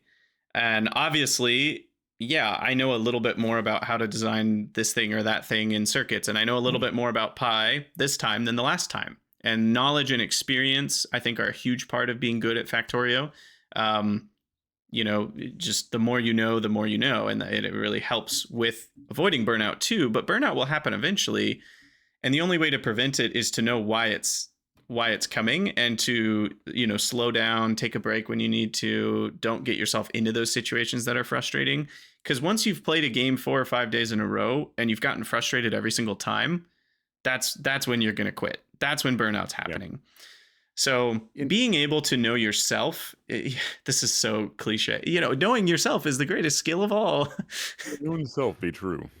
Yeah. I mean, I agree on most of that. I do disagree on one small point, and that is, I think that for me at least, and again, I'm only speaking from personal experience rather than making a broader comment on the human experience. But like for me, that burnout comes from a certain amount of length of doing the same thing over and over again. There needs to be some kind of novel element to it, because I do enjoy, to a certain extent, the Zen Garden approach that you take. I think in fact that that's probably the only way in which I would ever do a Pyanodons run. But it's like when I'm playing this game and I'm solving novel problems, I feel good. That's me personally. When I feel like I have to solve the same problem 500 times, or I can look ahead, like I know enough about the game to sort of have some kind of look ahead and say, this is what's going to be needed in order to do the next thing. And I feel like a lot of those steps are ones that I will not find novel or fun or interesting. They're just, I hate to say busy work, but essentially stuff that's going to just be occupying time. The word I would use if this was like WoW, for example, World of Warcraft, would be grind. Yeah. When I feel that just murders my pleasure. That totally absolutely takes me completely out. I guess what I'm saying though is I don't think the word for that is burnout. Sure. I guess so. Burnout is another one of those.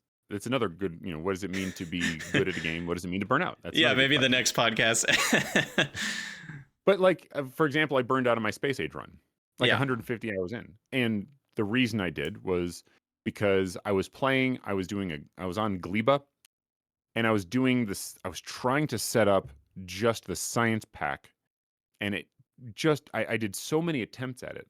and they were all different, and I felt like they were cool. And the most recent one that I had done involved trains, and it was clever, but they were just like I was getting caught up in the nitty gritty junk of the engine. Mm-hmm. When I say the engine, I mean like it started being a deciding factor in my build how items would be removed from an assembling machine if I changed the recipe via circuit network. Right. I mean, come on, man. This is like miserable. I'm someone who uses blueprints and uses what are they called? The parameters in their blueprints. So I'm very adept at blueprints. I'm very adept at like building these things. And even I'm getting there. I'm just like, what am I doing here? And it, you know, picking the game back up would look like tackling that problem. And every time I've picked up the game, I've been nope, and I just click X and I'm out. Yeah. So maybe that's burnout. Maybe that's something else. Maybe that's the frustration, or just like knowing that. So like I love Gleba. I love the fact that there is a new problem.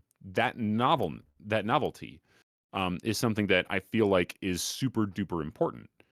But it was hard enough that I just didn't feel like I could. I didn't feel like I could scale up, or I start getting stompers. I didn't feel like I could. Like I had two, whatever. Was it Jelly Nut and what's the other one? Yamako. Yamako. I had a Jelly Nut farm and I just had two farms, one for each, and that Mm-hmm. was it. It was very low scale, and I was still struggling to get something where I could get any amount of productivity out of that. And I had my little Tesla thing, and I was going and killing stompers and getting eggs or whatever. But like, it felt like I was, though it was novel, though it was interesting, it felt like I was not able to get to success. And even now, like I love my solution, I think it might just be too fidgety to actually execute. Yeah. And that's where I hit my wall. That's where I basically said, okay, I'm good. And it was only 150 hours in. Yeah, Like, totally. And that's frustrating when you come up against the game engine. That's happened to me many times in Factorio, and it's hard because you're like, the spirit of the game would allow me to solve it this way, but the actual real game isn't. And it's like, that's frustrating because then you feel like your opponent is, it's not even the game, it's not even that the game design is bad, it's just that the engine works in this weird finicky way right. that will prevent me from solving this problem with this, in my mind, elegant solution that I like, and that's Mhm. hard because it feels like it's a valid solution, but then the game engine says it's not valid. Anyway, all Right. that to say, I do think Burnout, and yeah, we could totally talk about this more in future podcasts because I think it's a really interesting topic. It happens with Factorio all the time. It happens with Minecraft mod packs. A lot of people in these communities play. What's that? Satisfactory, even. Exactly. Yeah. Any of these games, it's like Burnout happens a lot. And I tend to think of Burnout more not as I've lost interest or I've stopped having fun. I think stopping having fun is a symptom of burnout, but I don't think that's the definition of burnout alone. I think you can stop having fun just because my interest has shifted to other things. For me, I just start playing other games. I lose interest in the one I was playing before. I don't think that's burnout. It's more just like I just kind of don't want to play that other game anymore. Or situations like yours where you're encountering frustration or you're like, I'm not enjoying the idea of what it would look like to fix all these systems. I know that I won't have fun doing that, so therefore I don't want to do it, therefore I don't want to play the game. I think Yep. Burnout is a little different. Burnout is I want to keep playing the game. I actually am still interested in it. I can envision doing all these things and they sound really fun, and yet I don't want to. It's almost Yeah. this like I want to and I don't at the same time that I think is burnout, where like you're actually, it's not that you don't want the thing, it's that your body or your mind or both are telling you like stop when you're like, but I want to, but I don't. When I fire up the game, I just feel tired and I can't do it. I think that's more Yeah. what burnout is. Sure. And I think there's an element of that in much of what, we do in terms of just in our what we do for pleasure, like we play sports or games or whatever. Um, you have that, the competing things of what you could be doing with your time, and you feel good that if you were to sit there and enumerate all the reasons that you wanted to do the thing, and you could say I feel this and I don't feel this or whatever, and then you would come to a decision as to whether or not to play the game, and you could call that burnout. I think that's fine. I think that's perfectly fine. What I'll say in just the short amount of time I've got is I've come to appreciate games that end. Mm-hmm. And that sounds weird unless you've played Factorio, right? Or you've played like a MMO ever, or you've played any of these games where part of the gameplay loop is to have sort of an open-ended endgame, if you will, where in World of Warcraft you would be grinding for better gear and getting more DPS or HPS or whatever it is, whatever your role is in the raid group you're with. And in Factorio, maybe you're getting more science per minute or whatever. It used to be rocket launches per minute, but now it's, I don't know, Promethium chunks that you would get. And so I've come to appreciate games where it's like, you've won the game. Here is a satisfying ending. Go do something else now. And I'm like, yes, I am here for this content. I have 3 children. I have so much going on. I would prefer a game that I can sit down, slump on my couch, kill Ganon, whatever, save Hyrule, and then I get to go and be done. I'm not going to collect all 900 Korok seeds. Oh my gosh, that's the worst. Korok seeds, man.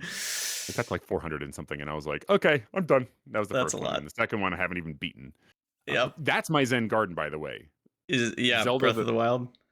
Actually, Tears of the Kingdom.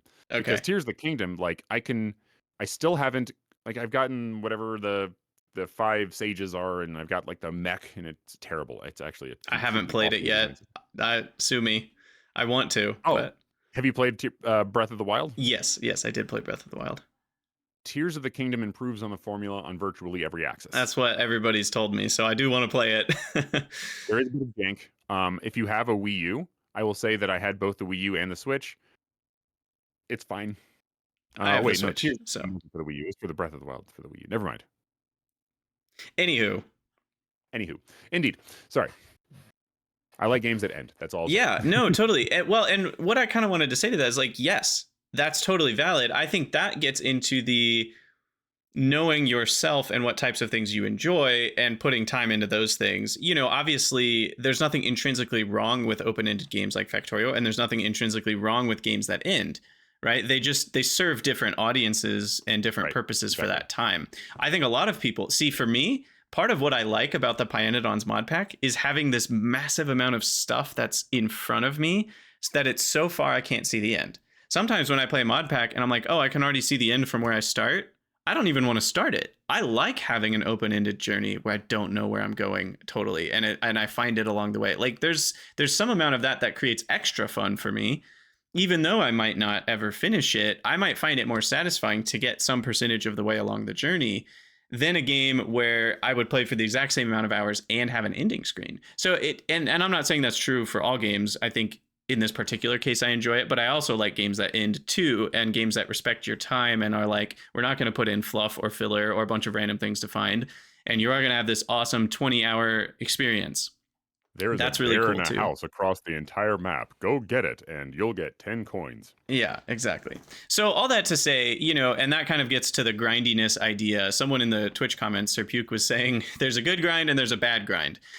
And even that is a bit subjective. Some people enjoy doing the same thing 5 times. Some people are like, I only want to do that thing once. And if you make me do it over and over again, maybe 10 times, that's already too many. Other people are like, I'm fine doing it 20 times. Some people love the Assassin's Creed games where they are grindy. You have to collect 1 billion things and fight the same type of fights 1 million times. But that's really fun for some people because it kind of comes back to that, like, that's their self-soothing. They like to sit down and relax and fight the same types of fights and do the same types of things and collect some more gold. And that's really fun. And so all that to say, there's no gatekeeping happening here. Like whatever you prefer, that's great.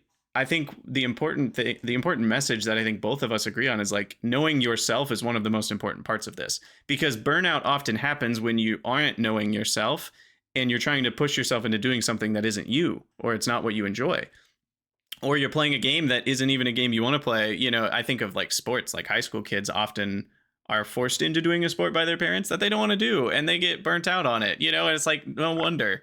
Like that's why it happens, is because they didn't really want to be there in the first place. So all that to say, know yourself, play the games you want to play. And if you're good at Factorio, awesome. If you're bad at Factorio, awesome. You will get better. I think with Factorio in particular, a lot of the things we talked about today that actually measure goodness come with experience and time. There is one topic I wanted to touch on in the show notes, if that's okay. Yes. I don't know how much time we have. I feel like we got time. Not infinite, which is fine. Go for But it. I was thinking about mods, and so this comes back to intrinsic motivators, which we've just gone through at length, actually, which is great. But there's also extrinsic motivators, which are things like this is what speed running. You're competing with other people, whatever, right? And mods, in particular, gameplay altering mods or quality of life mods, and et cetera, et cetera. These are things that kind of get a very complicated take from most people because you know some players see things like using I'm trying to think of like something mundane that most people don't even disagree with, but like an information mod where it doesn't actually change the game at all. There's no new entities, you have no new avenues of Yeah. production. FNEI maybe. Sure, and I guess I don't know enough, but FNEI is that's the planner mod. No, it's like recipe book kind of thing.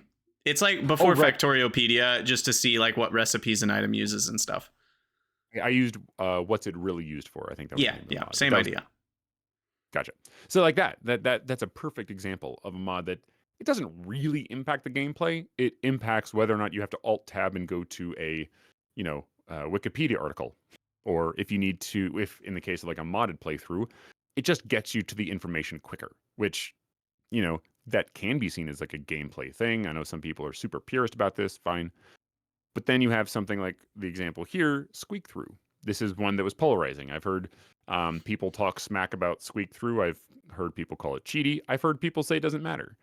And I wanted to at least offer one perspective that I personally use that sort of helps me contextualize whether or not a mod is quote unquote cheaty. And that is what is the sort of social context in which it's happening. If this is a speed run, it's cheating. Unless the speed run specifically calls for the mod, it's cheating. No questions, right? So we're at least probably good in saying that if you're doing a speed run of vanilla Factorio, putting squeak through in is probably not okay.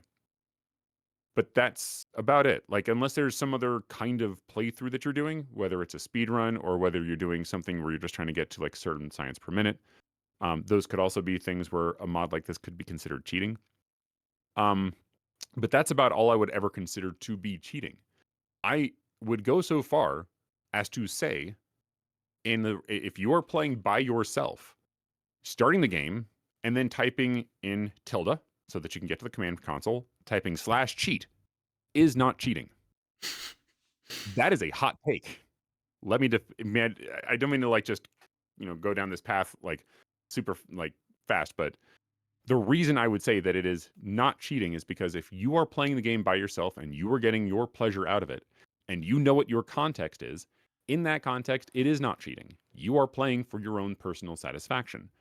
That being said, if you were to try to then go socially say, I can do X in this particular context, but then claim the context as Y. So, like, let's say I cheated in a whole bunch of stuff and then went around saying that I, played the game and got that stuff legitimately, then that kind of you would call that cheating because you're essentially claiming one thing in one context and another thing and you're claiming that you did Right. this in a different context. Right. That Yeah, would be what I you're would consider to be misleading cheating. people, which is where it's Exactly. unhelpful. Right. So my But like question if to you're just you then, I really like what you're saying. I have regarding the good, are you good at Factorio question though that we're talking about? How does that relate? Like if someone uses squeak through, or if someone uses advanced fluid handling, so now they can make more dense pipe builds and they actually can fit assemblers in new ways that wouldn't be possible with vanilla. They're like the semi cheaty type mods. Does that How does that relate to being good? Are you worse at the game if you use those mods? What do you think? I don't think so. I think those are the nuance. Those are elements of nuance that go into some sort of descriptive measure of whether or not you're good at the game. For sure, for sure. I mean, you essentially would say, I'm good at the game. In fact, I'm so good at the game that I know the parts that drive me insane, and I try to smooth out those rough edges for my own personal playthrough. I've played the game enough to know how to build a base where I don't need squeak through. I mean, let's face it. The only thing you really need to do to not do this, or like if you don't need squeak through, then maybe you're building with more underground pipes, or you're spacing your buildings out a little bit so that your character can walk between them, right? So I mean, actually doing that, there is a challenge there, and you are choosing to obviate that challenge with this mod. You can still be good at the game. I mean, even like I use squeak through, I don't have to use squeak through. I didn't use it in my most recent, in that Space Age playthrough I was just telling you about. I didn't use it at all. I didn't use any mods at all. Yeah. I think Same. actually I might have used like information mod, but whether or not I use that mod squeak through is a comment on whether or not I'm having fun. I suppose if I had to put a fine point on it and say whether or not this influences my skill, I guess there could be a question: can I be as successful in the game without it? And if so, then sure, fine, have fun the way you want to have fun. Or to circumvent that and say, I'm going to go have fun the way I want to have fun. If you don't Right. like it, And you can die and mad about again, it. we get back to the meta conversation. I'm asking more specifically, and you kind of answered this too, but I wasn't necessarily saying, are you good at life? Like if you're choosing to play the game the way you want to play, which might be cheating, to have fun, I think that's a good life choice. It is the right decision for you as a human. But are you good at Factorio? Right? That's still a different question. Mhm. Like, and let's take this to the extreme. And I think this is where it's helpful because, like, obviously, Good.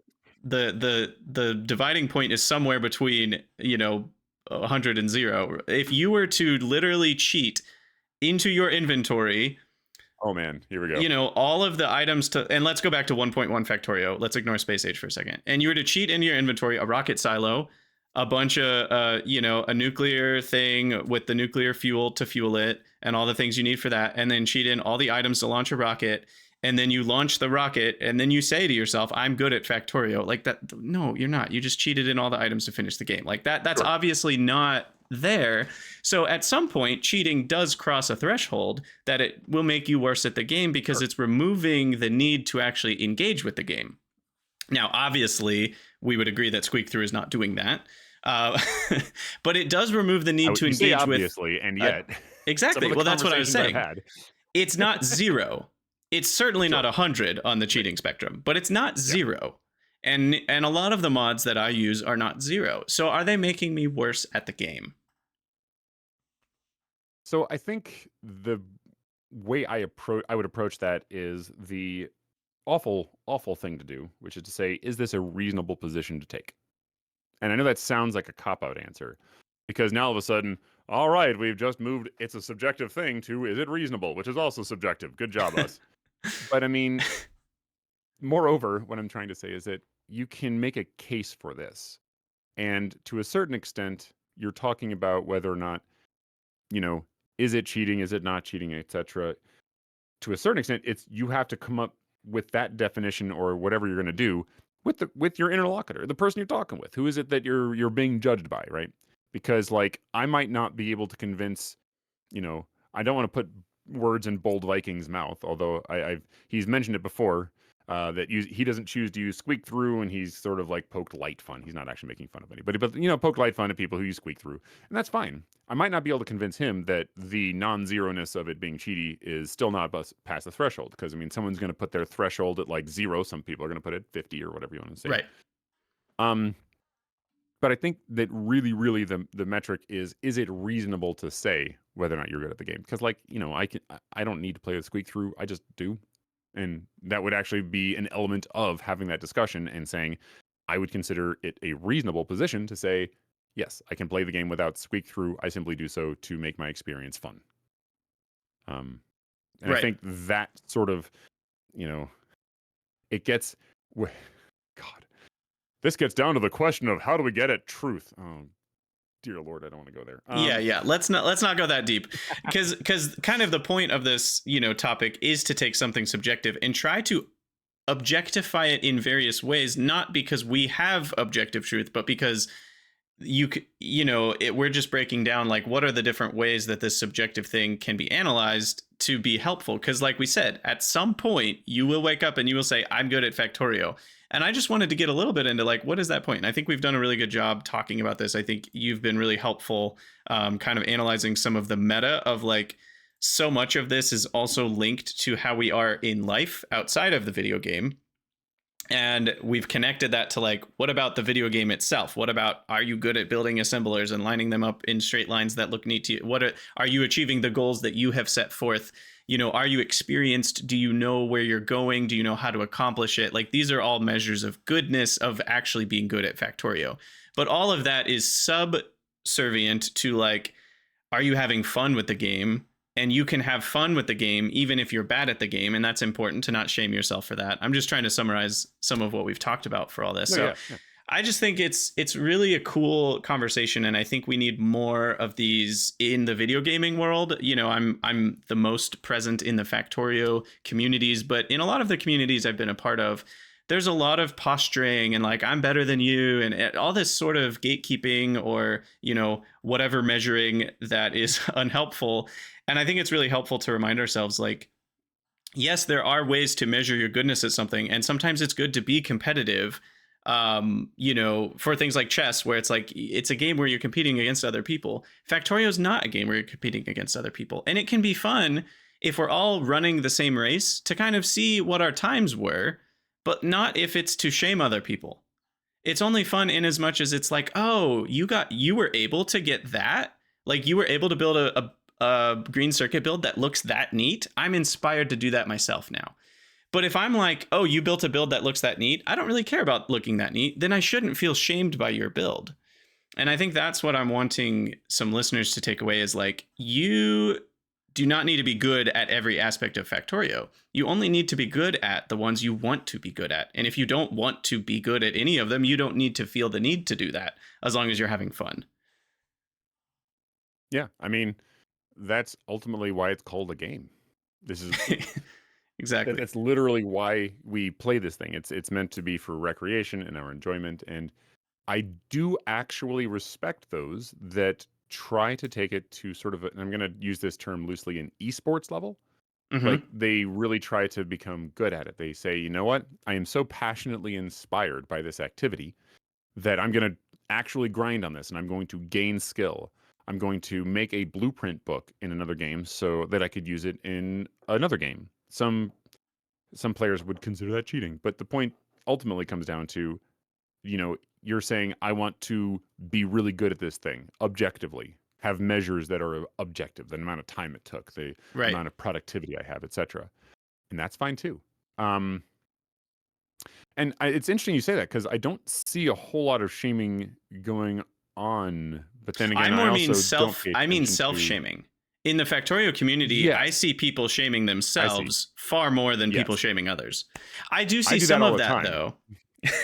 I do not consider myself to be great at Factorio. I consider myself to be decent at Factorio. Like if I Yeah, had to, which is on a scale fine. Just from don't shame one to yourself for Josh it. Washington, or what's it, Nephrem's the guy who's like the speed running legend or Yeah. whatever. Him and Anti Um, Elites, I think, are the two that have yeah, been the biggest names in the speedrunning community. But yeah, all that to say, I think it's a game that really, the community is really healthy about that. I have seen some stuff sometimes where people post their really good build and they're wanting to get the accolades for it in a way that is kind of like, look at me and how good, you know, that can be a little bit off-putting right, right. sometimes, There's but the for the bragging, most and then part, there's the humble bragging. yeah.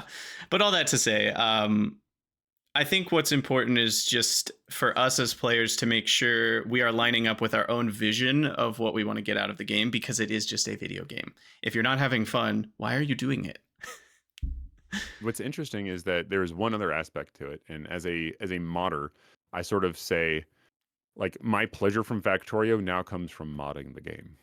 Yeah, I It's weird. Like it's hard for me to actually enjoy playing the game as much as I used to, and I don't know if that's like a factor in my quote unquote burnout or disenjoyment of continuing that playthrough. But like totally. I definitely look at things differently, and whenever I'm playing the game, I'm like I should be modding, so I don't play the I've game. heard similar things from other modders, where like they end up spending, you know, less than 5 or 10% of their time actually playing the game that they're modding, because the game that they're now playing is modding the game. It's become the new game, the like meta I'm well game. under 1%. I'm well under 1%. Yeah. It's And there's crazy. nothing wrong with that. It's just like it's a totally different take on, you know, you're playing a different game in a way. Like I can summon to mind my first builds and my first experiments. Like I remember what they look like. And I remember the feeling I had in getting those builds and figuring something out and being like, "Oh, that's how it works. Time to start the game over." I'm never going to be able to recreate that feeling, unfortunately, but it is Yeah. definitely something that it's golden in memory. Say it that way. Yeah, totally.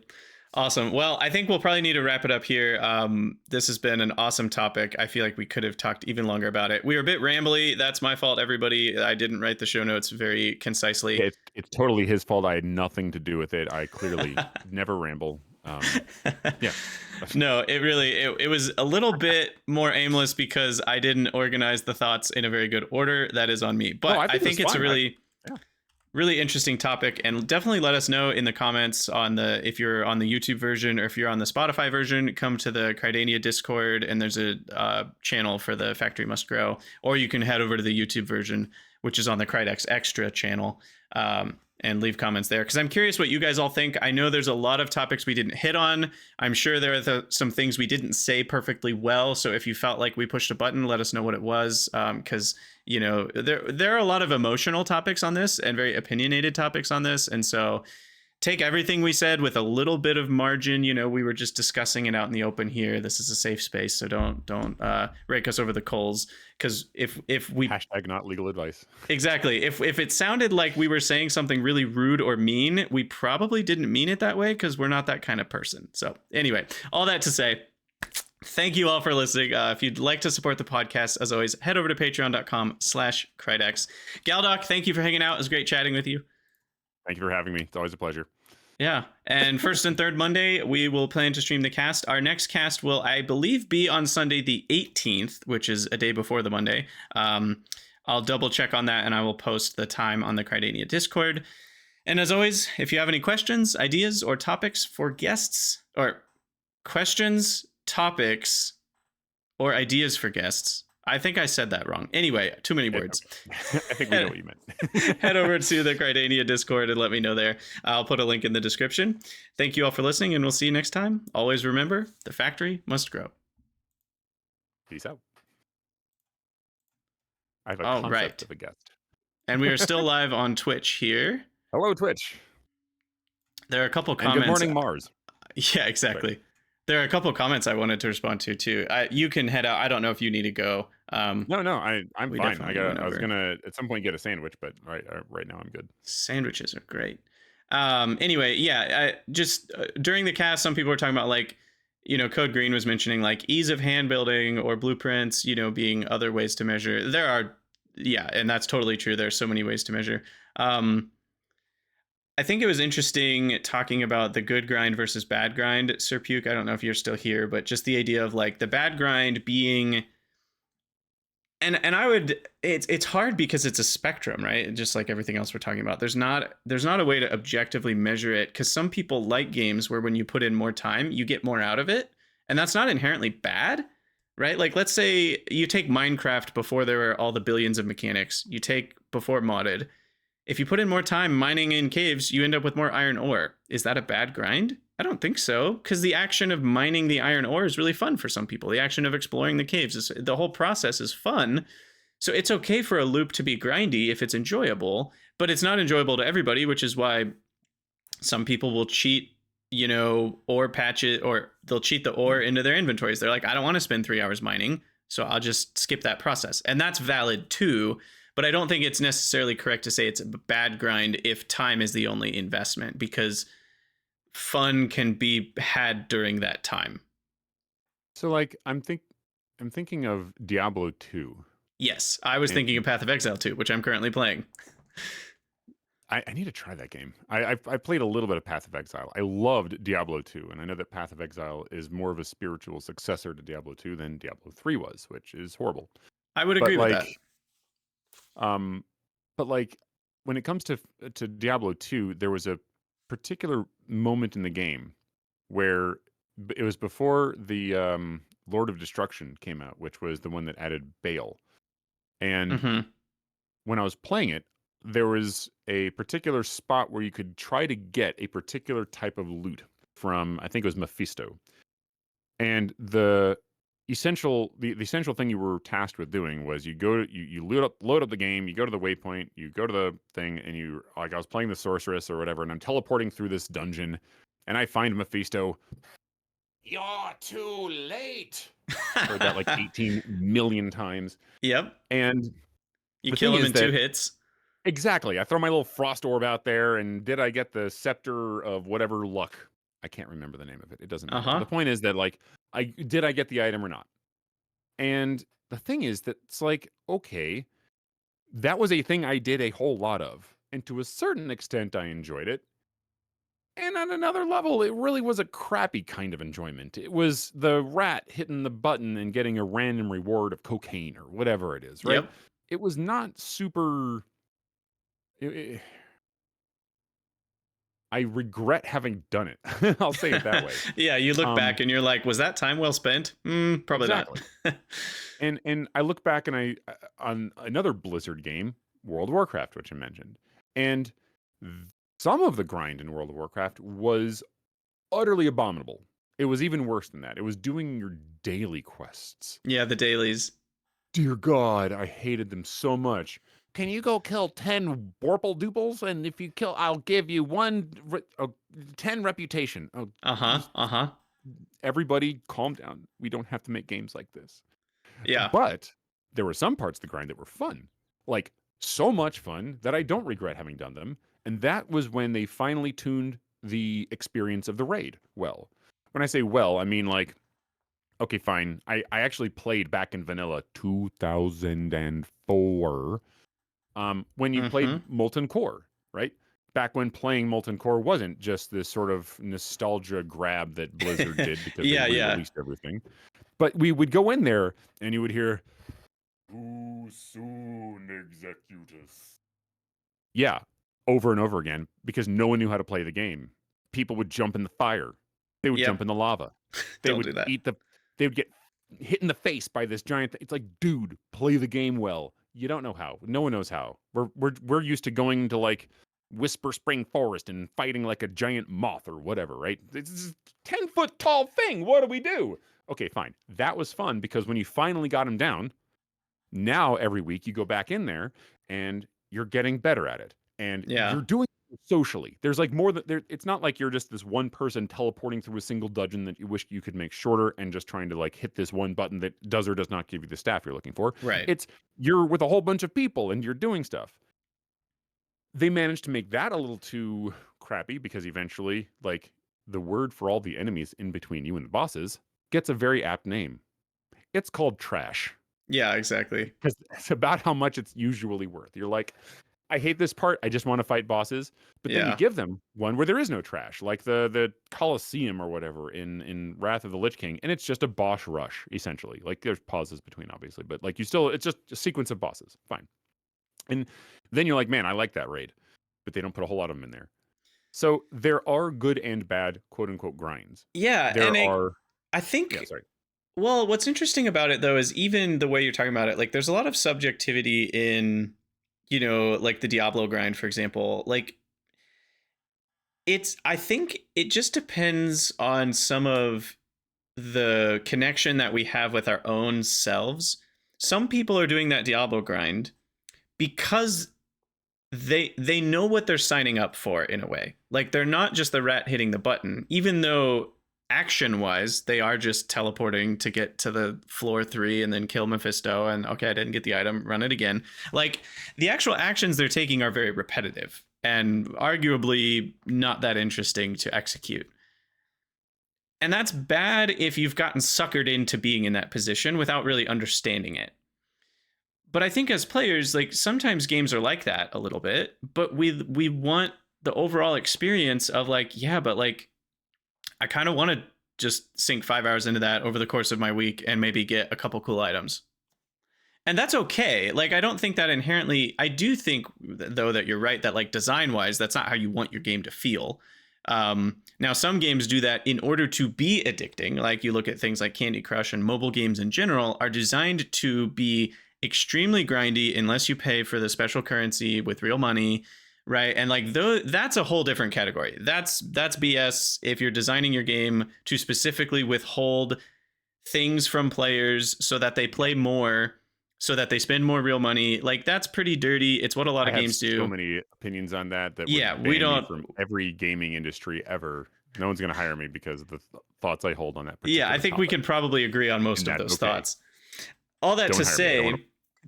Sorry. It's okay though. I don't mind as much things like World of Warcraft that are trying to keep people like games as a service in general. I think it's overall pretty bad. But if you make a really fun game, I give it a little bit of a pass because that's the point of the game. Like, sure, you might be trying to keep players playing, but if they're having actual fun, not the Mephisto run fun, but like in Path of Exile 2, Path of Exile 2 is games as a service, right? Like they do have microtransactions that thankfully they're not pay to win at all. It is just for stuff like that. But like the gameplay itself is really fun. I don't I don't need to like I don't know how to explain it, but it's like, yes, I am playing the slot machine when I run maps, but it's different than the Diablo maps where it's this. I was actually thinking about It's this the what's other the day. ritual? This is actually a great topic to put sort of like on the back burner, by the way, like talking about what is grind, what is good grind and bad grind. Yeah, So like as you think of things for us to talk about, I think this is actually a great topic to just sort of bookmark. agreed. Oh yeah, Electronic Arts. Yes, the ones who like that. It's not loot boxes; they're surprise mechanics. Oh Oh my god. gosh. Yeah. Go watch Jim Sterling, and you'll understand some of my. Although I think she goes by Stephanie now. Sterling, if you want to know some of my opinions on that, because though I may not be as sassy as that human being, I am In agreement. similarly opinionated about certain things. I was just saying you're in agreement with her. In many things, yes, Yeah. because it's like I just surprise mechanics. Yeah. But like Anyway, what were you asking about Path of Exile? sorry, in terms of Path of Exile. Yeah, I thought you said like what's the ritual of that or something? Oh yes, yes, yes. Because like the ritual for pulling the machine's handle. Right. Ah, If the ritual is do the 3 levels, I don't like this ritual. If the ritual is spend money, I don't like this ritual.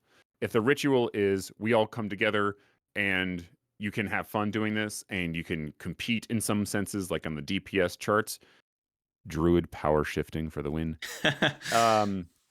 Then fine. This is yeah, great. yeah. That means there's social stuff built into it. But I think that Blizzard had so much bad grind in it that I was driven away. Like I played vanilla and took a little bit of a break around I think it was Naxxramas. Like we'd just gotten into Encourage, however you pronounce that. And then Naxxramas came out and then I was like, I'm out. I can't do this anymore. Yeah. Like this was back in my like early 20s when I could get away with 8 hours on a weekend Yeah. of just doing nothing but dying over and over again. And my God, that was so much. Now, like, there's no way. But then the Burning Crusade came out, and we got into that, and then they had Karazhan, which was like a much. I mean, it was long. Once you got it down, though, it was much shorter. We only had like 4 hours to do it, and we wouldn't get through the whole thing at first, but eventually we would. Or we could break it up into 2 pieces, raid on 2 Yeah. nights. I mean, at that point, I would say that's not really grindy at all. It's only grindy in the sense that the reward you get is random and you're encouraged to do it more than once, but it's not grindy in the sense that like you're playing the game, you're engaging with the mechanics, you're using your spell rotations. Like that is World of Warcraft. You have, there's the 2 elements, there's that part, and then there's like all the itemization and loot and crafting. But it's like that's it. You fight stuff, you craft stuff. That's the whole game. So like it's not a good place to be a completionist. I'll just say that. Definitely, yeah, and that's a whole different can of worms. I'm kind of a completionist. But yeah, with Path of Exile, I think they do a good job because the gameplay loop itself is really fun. And running maps, it's not the same every time. It's not a grindy thing where you're just farming the same boss over and over again. I actually think they do a really good job of the base gameplay is really fun. If you find a class and build that you just enjoy the rotations of, it's really fun. The graphics are good. Like it's fun to play. It's fun to kill stuff. And like, yeah, you get the loot box when you get to the end of the map and you look at all the stuff you got. And getting good items in Path of Exile 2 is not very easy. The crafting system is it is kind of just you're pulling random levers, or you're pulling the same lever a bunch of times until you get good mods on the item. So like that is kind of frustrating because you can put in 100 hours and not get an item upgrade because you just didn't get lucky. But if the game's fun, whether you get item upgrades or not, I would argue like, does it really matter? People talk about Last Epoch being a lot better than Path of Exile because its crafting system is better. And A, that's subjective. B, I don't know enough to speak to it myself. But C, I'm more just like, yeah, but Path of Exile is a more fun game. Path of Exile made me want to keep playing because the game itself was really fun to play. Last Epoch I played once, and I wasn't really sucked in like I was with Diablo or Path of Oh, Exile yeah. 2. This came out last year. Okay. It's Sorry, I'm been just out. looking at.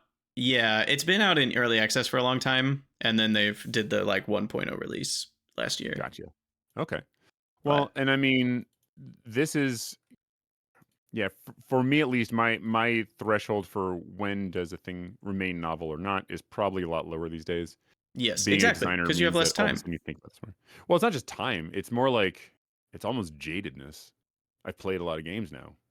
That I'm too. in my mid-40s. It's hard for me to like get that same thrill, and it's not like a bad thing. I mean, it kind of is bad. I miss it, but like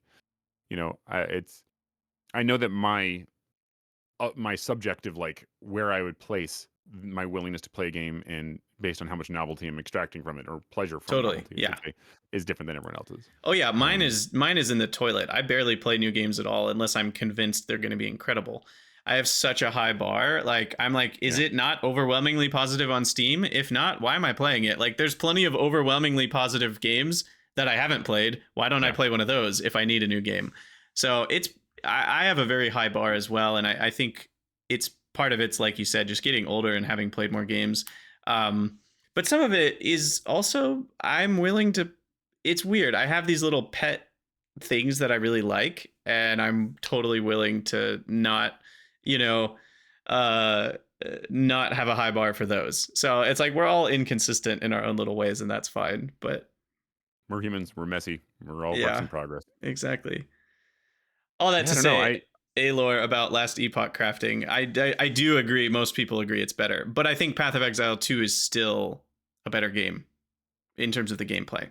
I'm willing to give Last Epoch another try at some point, probably after I have to burn out on Path of Exile 2, and then I'll stop for a while, and then I'll get hungry for an ARPG again, and I love then how on that's the that, ending criteria. yeah, and then I'll probably try Last Epoch when I get hungry for an ARPG the next time. Um, but Yeah, I mean, I haven't played a good ARPG in a long time. Like, I played Diablo 3. I think I stopped playing Diablo 3 before they got rid of their real money store. oh, that was a long time ago. But I was so frustrated by it that I was just annoyed. And then they had Diablo Immortal come out, and it's like, That's not a oh God, game. are We you don't talk about serious? that. It's what was it? Diablo Immoral. Like, yeah, sure, actually. But that's Yeah. when I put the stake in the sand and said, I will never play another Blizzard game, and I haven't, and I won't. And it's not like my objecting to it means much, right? I'm just one dude, but like, I don't know, man. There are some things that you can do that are just not good. Like EA, nope. Sorry, won't buy their games. Yeah. But, Yeah. Definitely not. but this is Anyway, great because this is the golden age of indie. So yay.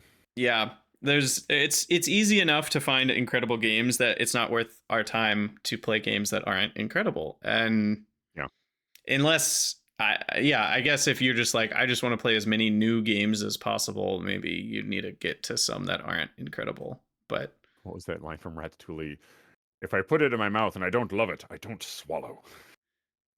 yeah, Okay. exactly. I don't know if Don't I'm eat that food. extreme, but you know. Don't eat food you don't like. I think that's a pretty good policy. Well, assuming you can choose the food that you want, which is not where Physically. everybody's at. But Yeah. Or you're anyway, dieting. yeah, video games are only for entertainment, and therefore you should only play the ones you want to play. That much is Yep. obvious. But Indeed. anyway, all that to say, I got to get going. But this has been a great Yep. chat, Galdoc. Indeed. As always. No, thank you so much for having me. And yeah, I will I think the grind topic is a good one to sort of keep in your back It pocket. is. You know? I think we should try to figure out how to get it a little bit again linked back into Factorio and automation gaming because that is the podcast. But Somehow I without think discussing pie. exactly, and I think there's a lot and that's where the subjectivity comes in. Oh my god, we could talk for hours, couldn't we? I know. But just Let's do it with again. pie, like I love it, even though yes, there are ways that it's grindy, and Greg Tech New Horizons would be the other big one to talk about with that, just from the Minecraft modded world. That one's even bigger. You know, that's a 5,000 hour mod pack. It's ridiculous. I may have a question for you at some point. This is completely off topic socially. My kids are wanting to play mods with me in Java, and I'm trying to find a good mod pack to play with them. And I tried throwing GregTech New Horizons at them, and they went, huh? So that's no. And then I tried all the mods 10, and they went, huh? I'm just imagining. Dad, what are you doing? Yeah, there's probably some better starter mod packs than those Okay, so I'm for looking for something. kids. But I don't know what they are. You'll have to ask around. Okay, fair. I'm not I'll that figure well it out. versed in Minecraft mod packs. All right, But I'm getting a phone call. I must run. all right, see you later. All right, take care, man. Bye. Hello? All right. Create above and beyond. Yeah, those are maybe those are still pretty, I don't know. I think it would depend on your kids. If they're also playing Factorio, I feel like there could be some good ones. Um Minecraft is just, I don't know, like the figuring out of how to actually do things in Minecraft mod packs can be so awful a lot of the time. I feel like you need to find one that has a good in-game like wiki and quest log and stuff. Otherwise, it's just tons of googling stuff and talking to people on Discord to actually know what to do next, which I do not love. I very much didn't like that about my GTNH experience, and like that's with the incredible quest book that GTNH has, and it still required that much. Anyway, all that to say, Factorio, yes, was originally, I mean, based on a Minecraft mod is a little, I think, too much to say, but it was certainly inspired by, I think it was Industrial Craft, and there was one other, was it Buildcraft maybe? Were heavy inspirations for Factorio, and that is a known fact that a dev stated. It was one of the original devs. I don't know if it was it Kovarex himself said that, or one of the other like main devs that started the game said that. I could Google it. It shows up if you Google it. Anyway, I got to get out of here. It was very interesting talking with you all. As always, head over to the Krydania Discord to chat more. And thanks for hanging out, everybody.